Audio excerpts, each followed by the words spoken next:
오늘이 2021년 마지막 주일입니다. 세월이 참 빠르죠. 첫 해를 시작한 지가 얼마 되지 않은 것 같은데 올 한 해도 다 지나갔습니다. 작년과 올해는 코로나로 시작해서 코로나로 끝나고 있습니다. 코로나 바이러스 언제 끝날지 모르는데요. 이런 상황 가운데서 우리는 또 한 해를 보내고 이제 6일만 있으면 또 새로운 한 해를 맞이하게 됩니다. 별로 한 거 없이 한 해가 지나간 것 같지만 생각해 보면 모든 것이 감사하고 또 모든 것이 은혜라는 고백을 하게 됩니다. 오늘 로마서 6장 말씀을 함께 보려고 하는데요. 6장 말씀을 통해서 주님께서 우리에게 원하시는 또 말씀하신 은혜가 무엇인지 우리가 살펴보고 또 은혜를 함께 고백하는 시간이 될 수 있기를 원합니다. 본문에 보면 죄와 은혜라는 이 단어, 이 죄와 은혜가 서로 대립하고 있는 것을 보게 됩니다. 죄와 은혜는 함께할 수가 없지요. 오늘 이 말씀을 보면서 그러면 우리가 은혜 가운데로 어떻게 나아갈 수 있는가 본문 속으로 우리가 좀 더 깊이 들어가 보면 좋겠습니다. 여러분들 물세례를 대부분 다 받으셨지요? 거의 대부분 다 물세례를 받으셨을 것입니다. 물세례를 받을 때 가장 중요한 것이 무엇입니까? 무엇이 중요한가 하면 회개입니다. 회개. 예수를 만나고 기도하는 것을 알게 되고 나의 죄가 보일 때 그래서 우리는 회개 기도를 하게 됩니다. 구원파 같은 이단은 한번 구원받았으면 다시는 회개 기도할 필요가 없다라는 말도 안 되는 주장을 하고 있죠. 스스로의 마음도 속이고 있고 스스로 부패한 인간으로 나아가는 길을 선택하고 주장하고 있습니다. 여러분, 우리는 사람은 스스로 거룩해질 수 없습니다. 회개 기도 드리고 주님께 나아갈 때 주님께서 우리의 마음을 깨끗하게 해주시고 맑게 해주시고 거룩하게 해주시고 거룩한 삶을 향해서 나아갈 수 있도록 힘과 은혜를 주시는 것입니다. 인간은 현실의 삶 속에서 부딪히는 여러 가지 일들로 인해서 힘들어하고 또 낙담합니다. 돈을 버는 일 때문에 힘들어하고 또 사람들과의 관계로 인해서 힘들어하게 되죠. 서울대 김영민 교수가 쓴 인간으로 사는 일은 하나의 문제입니다. 인간으로 사는 일은 하나의 문제입니다라는 책이 있는데요. 책 가운데 이런 내용이 나옵니다. 삶이 쉽지 않은 또 다른 이유는 타인과 더불어 살아야 하는 게 인생이라는 데 있다. 타인과 함께하지 않고는 의식주 어느 것도 제대로 해결할 수 없다. 인간은 타인과 함께하지 않고는 도저히 살아남을 수 없는 존재, 혹은 타인과 더불어 살 때야 비로소 자신의 잠재력을 실현할 수 있는 존재다. 즉 인간은 정치적 동물이다. 그러나 타인과 함께 하는 일이 어디 쉬운가? 여러분 그렇죠? 타인과 함께 살아가야 되지만 타인과 함께 하는 것 그렇게 쉬운 일이 아닙니다. 우리가 우리의 삶이 힘들다라는 이야기를 생각하고 또 말하기도 하는데요. 우리가 혼자 살 수 있는 존재가 아니고 누군가와 함께 살아가기 때문에 힘들다라고 말하는 것 같습니다. 가족과 함께 살아가고 또 교인들과 함께 살아가고 직장 동료들과 함께 살아가고 이웃들과 함께 살아가죠. 그래서 그 관계가 가족들과 또 직장 동료들과 그리고 교인들과 이웃들과의 관계가 좋으면 참 나는 행복하다라고 생각하고 말하지만 그 관계가 틀어지면 나는 참 힘들어, 난 참 불행해 라는 것을 감정을 느끼고 또 말하게 됩니다. 여러분 요즘 어떠십니까? 여러분은 행복하십니까? 아니면 어렵고 힘들다라는 생각이 드십니까? 로마서 6장을 보면 우리가 이런 질문하고 이런 대답을 하기 전에 죄의 문제가 해결돼야 함을 우리에게 말씀해 주고 있습니다. 여러분 죄의 문제를 우리가 어떻게 해결해 나가야 할까요?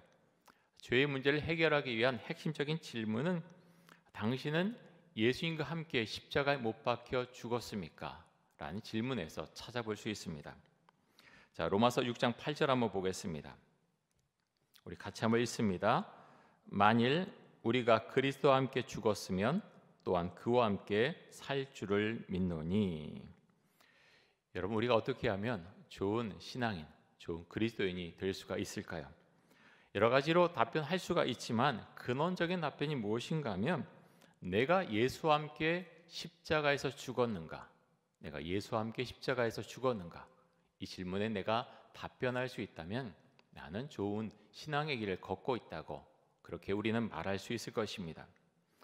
십자가에서 내가 죽을 수 있을까? 평생토록 질문하는 것이 아닙니다. 주님, 제가 십자가에서 죽었습니다.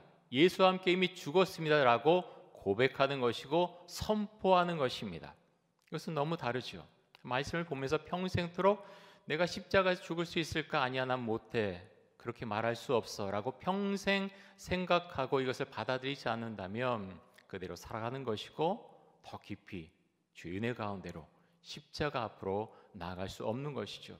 하지만 이 말씀을 받을 때 주님, 제가 부족하고 그리고 세상 가운데 너무나 부딪히고 힘들고 어렵지만 저는 주님과 함께 예수님과 함께 십자가에 못 박혀 죽었습니다. 제가 선포합니다. 고백합니다 라고 했을 때는 완전히 생각이 달라지고 또 삶이 달라지게 되는 것입니다. 왜 그런가 하면 그렇게 선포했을 때 그 사람은 죽은 사람이 되기 때문이죠. 로마서 6장 8절에서 말씀하고 있는 것처럼 십자가에서 예수와 함께 이미 죽은 사람이라면 그 사람은 예수님께서 부활하셨듯이 다시 살아난 인생을 살아가게 됩니다. 나라는 사람, 우리라고 하는 사람, 나라는 사람, 겉으로 볼 때는 아무것도 변화된 거 없는 것 같습니다. 하지만 이런 선포를 하게 됐을 때 나의 내면은 완전히 달라지게 되는 것이죠. 여러분, 예수님과 함께 십자가에서 죽었습니다 하는 고백은요, 한 번으로 끝날 수 있는 고백이 아닙니다. 왜 그렇습니까? 우리 안에는요, 이기적인 자아가 독버섯처럼 계속해서 자라나고 있기 때문입니다. 어제까지만 해도 내가 생각할 때 난 괜찮은 그리스도인 같았어요. 야, 이 정도면 괜찮지. 내가 많이 성장했나 보다. 내 믿음이 좋아졌나 보다. 참 주 앞에 내가 헌신하는 사람인가 보다 생각하다가 오늘 당장 어떤 사람과 부딪히고 갈등을 일으키고 내 안에 화가 일어나고 분노를 쏟아 놓았을 때 우린 다시 한번 질문하게 됩니다. 나는 그리스도와 함께 십자가에 못 박혀 죽었는가? 지금 제가 어제 그렇게 고백했는데 오늘 다시 넘어지고 다시 쓰러지는 저의 모습을 보게 됩니다. 생각하고 그래서 다시 한번 또 질문을 하게 되죠. 그런데 여러분, 이런 질문을 우리만 하는 것일까요? 그렇지 않습니다.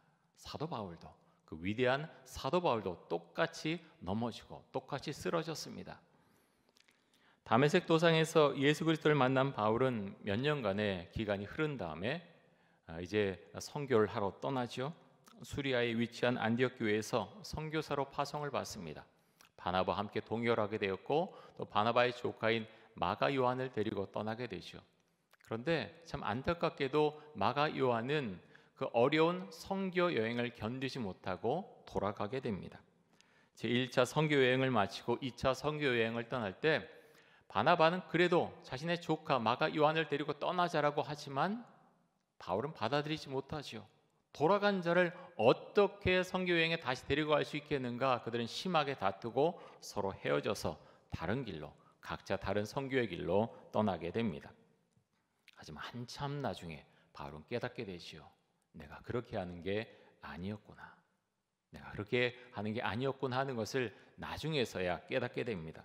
그래서 바울은 나중에 마가를 만나게 되고요. 마가를 선교 동역자로 받아들이게 됩니다. 여러분, 우리는 늘 죄의 문제, 자아의 문제를 가지고 고민을 합니다. 죄의 문제, 내 자아의 문제 어떻게 해결할 수 있을까요? 가장 좋은 방법은 이미 말씀드린 대로 내가 예수와 함께 십자가에서 죽는 것입니다. 내가 이미 예수님과 함께 십자가에서 죽었습니다라고 선포하는 것입니다. 고백하는 것입니다. 여러분, 죽은 사람은 싸우지 않습니다. 이미 죽은 사람은 이권을 챙기려고 다투지 않습니다. 그래서 성경 우리에게 반복해서 말씀합니다. 내가 그리스도와 함께 십자가에서 죽었느냐?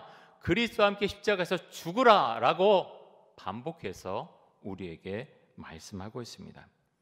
로마서 6장 11절 말씀 보겠습니다. 이 말씀 같이 한번 읽습니다. 이와 같이 너희도 너희 자신을 죄에 대하여는 죽은 자요 그리스도 예수 안에서 하나님께 대하여는 살아있는 자로 여길지어다.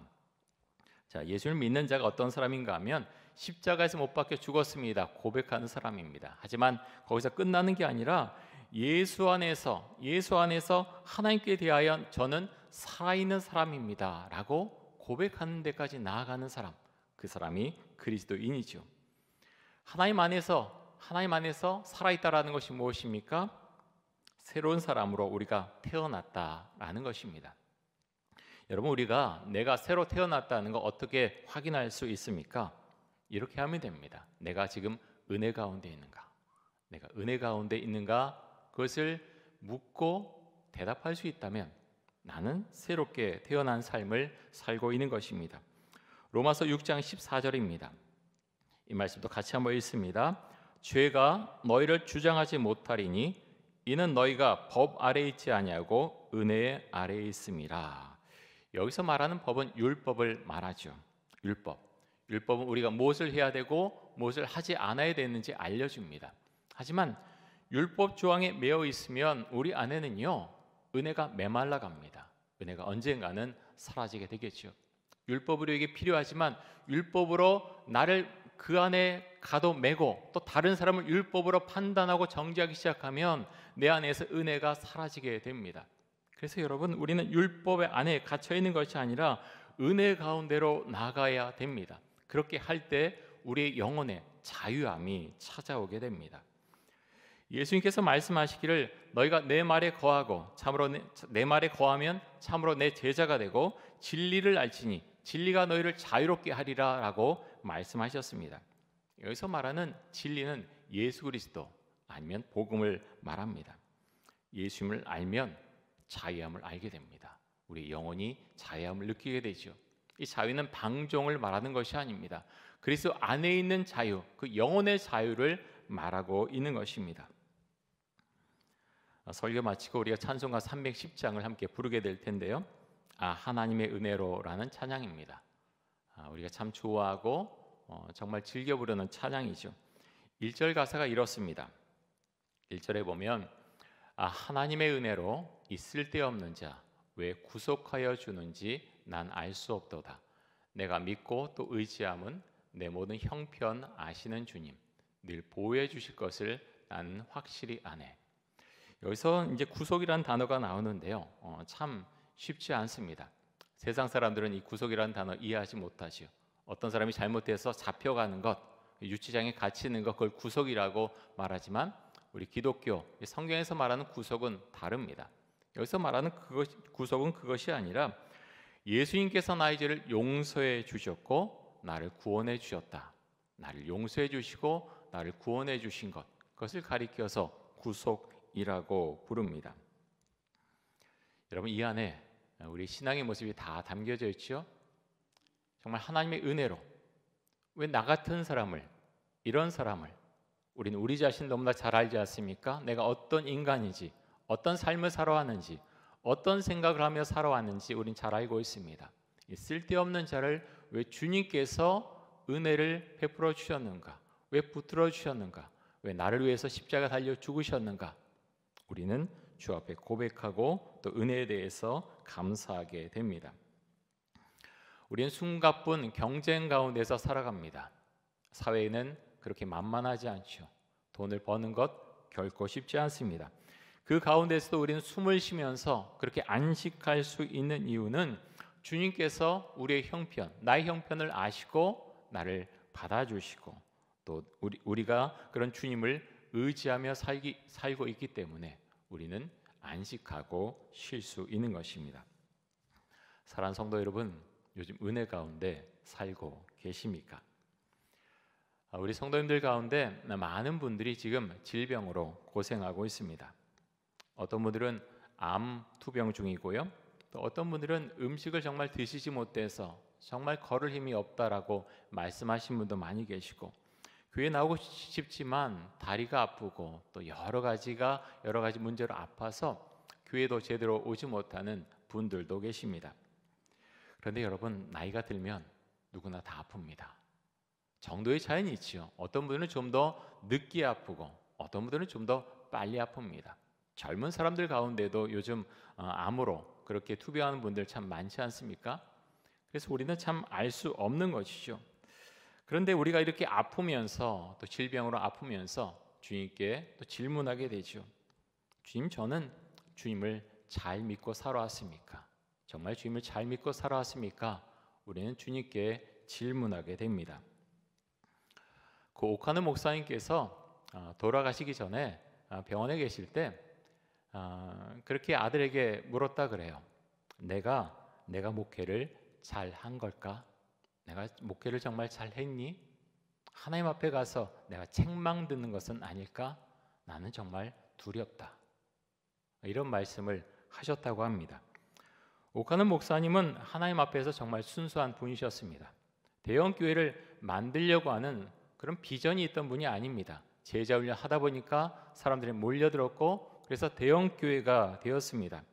수많은 설교를 했고 제자 훈련을 통해서 한국 교회에서의 큰 이정표를 만든 분이었지만 오카노 목사님 그 역시 하나님 앞에서는 똑같은 인간입니다.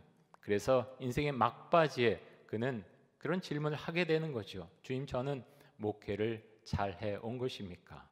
주 앞에 죄스러운 인생을 살지는 않았습니까? 그는 물었던 것입니다. 사랑하는 성도 여러분, 우리는 연약한 존재입니다. 그런데 우리 연약한 우리를 붙들어주는 분이 계십니다. 그분은 성령님이시죠. 자, 로마서 8장 26절 말씀 보겠습니다. 우리 말씀 같이 한번 읽습니다. 이와 같이 성령도 우리의 연약함을 도우시나니 우리는 마땅히 기도할 바를 알지 못하나 오직 성령이 말할 수 없는 탄식으로 우리를 위하여 친히 간구하시느니라. 아멘. 성령님은 우리를 잘 아십니다. 때로는 내가 참 강하고 주 안에서 참 괜찮은 사람 같고 성령 충만하고 그런 사람 같지만 때로는 넘어져 있고 나약해 보이고 그렇게 허물어져 있는 우리 자신을 발견하기도 합니다. 하지만 주님께서 성령님께서 우리의 마음을 아시고 기도할 힘을 주시고 무엇을 기도해야 될지 알게 해주신다라고 말씀하십니다. 세상은 우리를 넘어뜨리지 못합니다. 코로나도 우리를 넘어뜨리지 못합니다. 왜냐하면 우리는 하늘나라의 시민권자이기 때문입니다. 그리스도를 믿는 사람들의 마지막은 영생이 선물로 주어집니다. 로마서 6장 22절과 23절입니다. 여기서 이렇게 말씀합니다. 그러나 이제는 너희가 죄로부터 해방되고 하나님께 종이 되어 거룩함에 이르는 열매를 맺었으니 그 마지막은 영생이라. 죄의 삭은 사망이요 하나님의 은사는 그리스도 예수 우리 주 안에 있는 영생이니라. 예수를 믿으면요 거룩한 삶을 지향하고 거룩하게 살려고 그렇게 발버둥 치면서 살아갑니다. 왜 그렇습니까?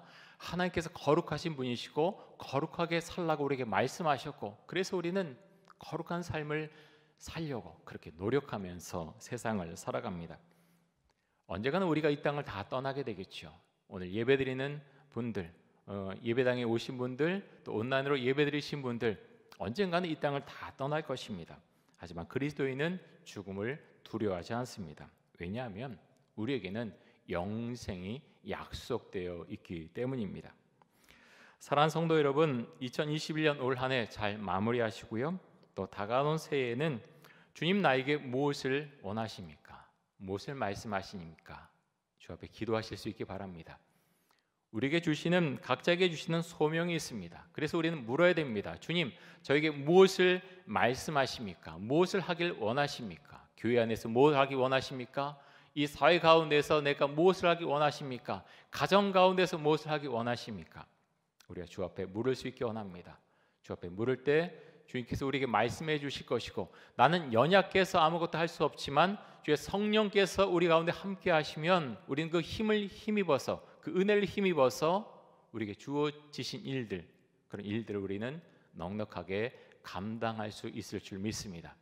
그것이 우리의 믿음이고 또 우리에게 주시는 은혜입니다. 사랑하는 성도 여러분, 주의 은혜가 여러분의 인생 전체를 덮을 수 있기 원합니다. 코로나가 우리를 계속 힘들게 하지만 그 가운데서도 하나님의 은혜, 하나님의 역사가 살아있음을 우리가 기억하고 주의 성령께서 저희 마음을 덮어주옵소서, 저희 인생을 덮어주옵소서, 우리 가정을 덮어주옵소서. 그렇게 주 앞에 기도하면서 나아가는 그런 보람된 시간들이 될 수 있기를 간절히 원하고 또 축복합니다. 우리 함께 기도하겠습니다. 이 시간 기도할 때 주님, 제가 예수와 함께 십자가에 못 박혀 죽었습니다. 은혜 안에 살게 해주시고 소명을 주옵소서, 믿음을 주옵소서. 우리 함께 기도하겠습니다.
사랑의 주님, 감사합니다. 우리에게 많은 일들이 일어나지만 주님께서 주신 은혜로 인해서 우리의 생을 우리가 그렇게 아름답게 살아올 수 있었고, 많은 허물이 있고 많은 잘못이 있고 때론 넘어져 있는 우리 자신의 모습을 발견하지만 주의 성령께서 우리를 붙드심으로 우리는 다시 일어날 수 있었고, 은혜로 우리의 삶을 그렇게 살아갈 수 있었습니다.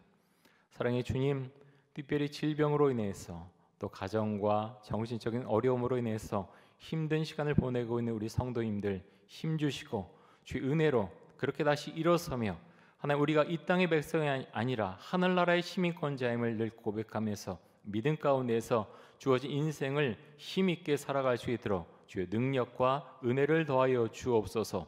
예수 그리스도의 이름으로 기도드립니다. 아멘.